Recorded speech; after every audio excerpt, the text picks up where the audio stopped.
small and we just got to look at the market. So on something like this, we'd probably rehab it. If we couldn't sell it, we were still in it cheap enough that we could rent it and make a profit on it. So we talk about multiple exit strategies again. Okay. So with multiple exit strategy, if you can't sell it, if selling it to get your money back out of it's the only way you can get out of it, it's not a safe investment. Okay. So we want to be able to rehab it. So hopefully we can sell it, but if we can't sell it, we can rent it. That's the right thing. Okay. And be profitable for us. So the number one out is you want to sell it though. That's the best exit is to sell it? Well, it depends on what your long-term goals are. So we do some flips. We do 3 or 4 flips a month, but we do no more buy and hold cash flow rental properties to investors than we do what we call flips. And everything's a flip to me because I'm flipping it to an investor like you, okay? But I've got to look at it where it's profitable for you. I actually back into it. I said, if Cato's going to buy this property, where does he have to be in it where it's profitable either on a flip or a cash flow return basis, okay? What are the repairs, okay? How much profit do I want to make? And that's what I offer for the property. I don't make big profit per house. I make $3 to $5 grand a property myself, and I leave big profit for the investor, but I'm doing so much volume. I'm doing 6, 8, 9, 10 of these a month to investors, so I'm making good money, but I'm doing small profits lots of times, okay?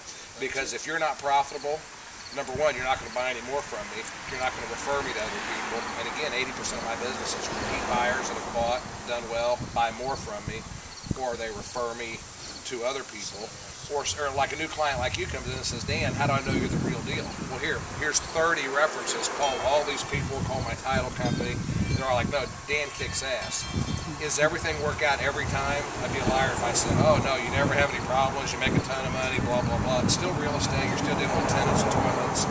So there's headaches, but that's why you have management.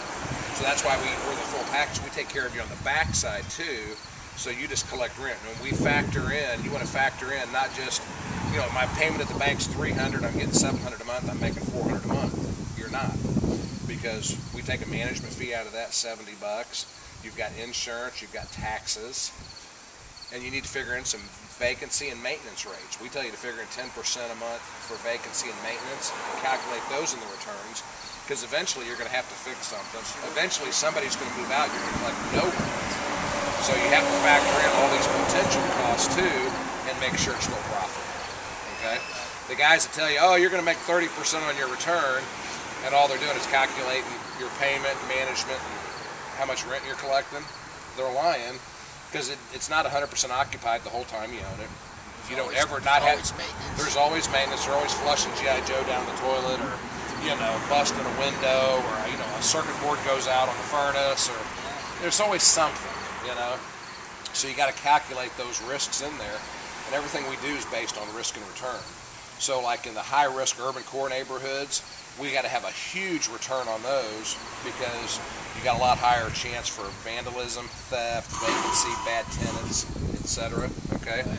Great neighborhoods, your return's not so high, but you're real low risk. You're in an appreciating area, you get better tenants, you get more rent.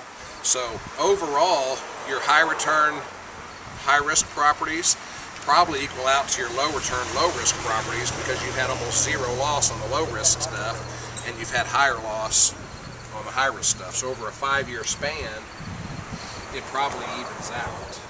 Okay. The upside to the low priced, high risk, high return, instead of just buying 1 or 2, you can buy 4 or 5 for the same price as you buy 1 for in a good neighborhood.